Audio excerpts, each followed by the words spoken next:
8:33. Bueno, ya lo escuchaban ustedes. El proyecto de la reforma tributaria se ha convertido por estos días en el coco para diferentes sectores de la economía colombiana. Han elevado ya sus voces los industriales, los comerciantes, entre otros, pero hoy vamos a echar lápiz sobre el impacto que asegura el sector de hidrocarburos la tributaria tendría en inversión, en regalías, en generación de empleo. Por eso a esta hora está con nosotros el señor Juan Pablo Godoy. Él es asesor tributario, es vicepresidente del Instituto Colombiano de Derecho Tributario y además miembro de la Comisión de Expertos para la Revisión de Beneficios Tributarios. Señor Godoy, muchísimas gracias por aceptar esta invitación de Noticias Caracol con un tema tan sensible como este. Mil gracias, Alejandra, por esta invitación. Bueno, yo creo que tenemos que empezar de lo global a lo particular. El objetivo principal de este tablero es que los colombianos, los televidentes de Noticias Caracol, entiendan cómo les va a afectar la reforma tributaria a sus bolsillos. Pero para eso hay que empezar desde arriba, desde las afectaciones que ustedes aseguran desde el sector de hidrocarburos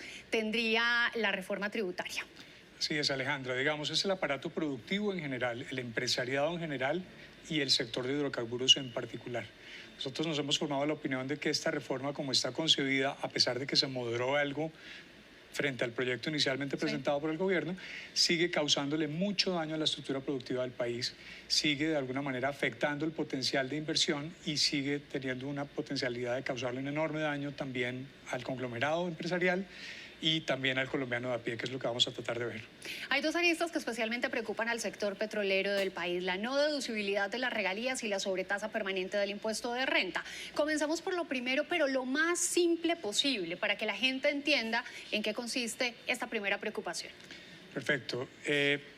Básicamente, esta es una propuesta que está en el proyecto que apunta a que quienes producen recursos naturales no renovables y tienen que reconocer y pagar regalías por la explotación de recursos naturales no renovables no puedan deducir el valor de esas regalías o, lo que es peor, tengan que sumar el valor del hidrocarburo de regalías a su base gravable. La regalía es simple y llanamente, como lo dice la Constitución, una contraprestación que tiene que reconocer y pagar quien explota recursos naturales no renovables de propiedad del Estado y obviamente concurre con otro tipo de prestaciones y de beneficios y de impuestos. No tiene naturaleza tributaria, pero evidentemente pues es un menor valor de la producción disponible porque los recursos del subsuelo son de propiedad de la nación. De manera que hay que extraerlos y eso supone un proceso de inversión para una industria que es particularmente intensiva en riesgo y en capital, y eso el Estado no puede hacerlo. Por eso desde tiempos inmemoriales el Estado busca la inversión privada, la tecnología y el acceso para poder finalmente lograr encontrar yacimientos comercialmente explotables que puedan beneficiar, digamos, a la comunidad como un todo. Entonces, en esas regiones donde se realizan esas tareas de exploración y de explotación, van unos recursos que se derivan de toda esa actividad extractiva. Esas son las regalías. ¿Y cuál es la destinación de esa platica? Las regalías es platica que le llega a las regiones, ¿cierto? Así es, sin lugar a dudas. La destinación, pues básicamente es financiación de proyectos de desarrollo social, económico, ambiental, inversiones físicas en educación, inversiones en ciencia, tecnología, generación de ahorro, fiscalización de todo el proceso, también de determinación y cálculo y destinación de las regalías a través de lo que se denomina el Sistema General de Regalías, que es una institución creada por la Constitución y la ley para fines de poder canalizar y controlar el origen y el destino de esas inversiones. Muy bien.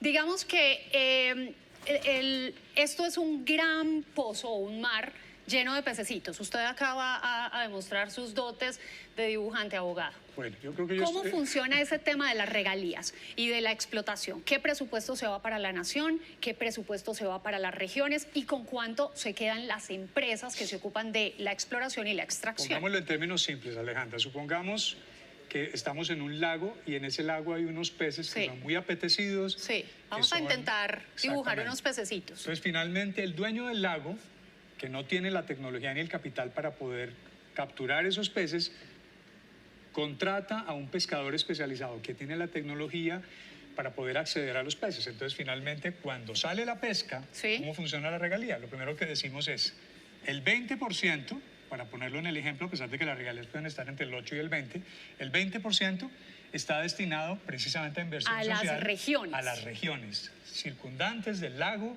y, digamos, todas las regiones que pueden y deben beneficiarse. El restante producido de los pescados, que es el otro 80%, es el que se distribuye en 40% para el dueño del lago, que en este caso es el Estado colombiano, correcto, sí. Y el 40% restante, para seguir con nuestro ejemplo, para el pescador, que es el que hizo la inversión, el que asumió el riesgo y el que finalmente... Que serían las petroleras. Exactamente. Lo que la reforma pretende, con esa propuesta que está en el artículo 115 en el parágrafo, es que el pescador, que es nuestra petrolera, termine pagando impuestos sobre la renta sobre el 40% de la producción que le pertenece y también sobre el 20% de la producción que está destinada a regalías, que no es un ingreso suyo, que no le enriquece, que no hace parte de su patrimonio. De manera que es completamente absurdo y es un ingreso artificial que definitivamente no tiene nada que ver con la capacidad para contribuir y que termina minando la capacidad de invertir. Esa sobretasa que pretende imponer la reforma tributaria, ese 20% de las regalías, dice que es porque hay sobreutilidad. No tiene sentido que si hay sobreutilidad para el sector petrolero, entonces pues haya una sobretasa.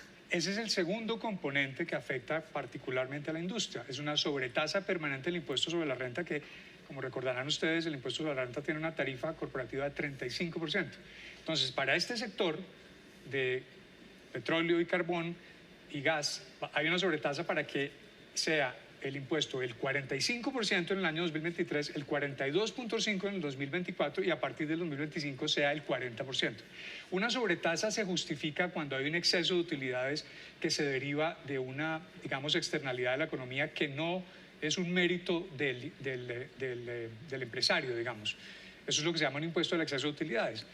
Pero evidentemente es que los ciclos de precios del petróleo no son permanentes, de manera que la sobretasa debería correr pareja con la evolución y la elevación de los precios del petróleo. No puede ser permanente. Abogado, ustedes lo que están diciendo es que este panorama está poniendo en riesgo todas estas aristas, entre ellos 18.000 empleos, 10 billones de pesos que se dejarían de percibir menos de regalías, que se va a perder una inversión de 90 millones de pesos, pero lo más preocupante de todo esto es que ustedes aseguran que nos va a dejar en un panorama de insuficiencia y de dependencia de combustible. Así es, Alejandra.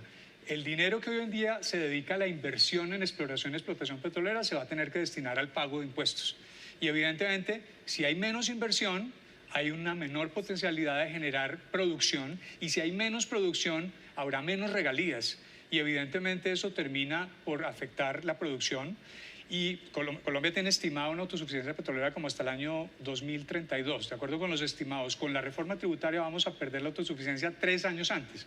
Y hay una gran diferencia entre ser autosuficiente con la producción de petróleo y la refinación de derivados, como podemos ver en este ejemplo. Ustedes, sí, ahí en la gráfica. Evidentemente, perder la autosuficiencia antes de lo que está previsto va a comportar un impacto muy importante para la economía como un todo y para el colombiano de a pie, porque finalmente los precios de la gasolina van a terminar elevándose, los precios del gas van a terminar elevándose y evidentemente vamos a tener transporte más caro, lo que va a incidir para la economía como un todo. Vamos a tener obviamente que cocinar a unos precios más altos, vamos a tener pues abonos, pesticidas y evidentemente todo esto va a ejercer una presión sobre la cotización de la moneda extranjera, claro, del dólar, de manera que pues evidentemente lo que era digamos producción y regalías se va a convertir en impuestos que no tienen una destinación específica. Y con esta imagen que quisiera que la ampliaran, me despido de usted, abogado Juan Pablo Godoy, muchísimas gracias. Este es el impacto que según el sector de hidrocarburos tendría para los colombianos perder esa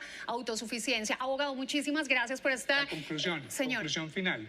El sector de hidrocarburos cree en la importancia de la transición energética, pero en un contexto de estabilidad de las finanzas públicas. No podemos cerrarla ya de un día para otro. Necesitamos armonizar el impacto. Además somos, digamos, el empresariado y el sector en particular es consciente de la necesidad de contribuir al ajuste fiscal, pero de una manera razonable y responsable. Abogado, muchísimas gracias. Gracias a ti, Alejandra. Y con este panorama nos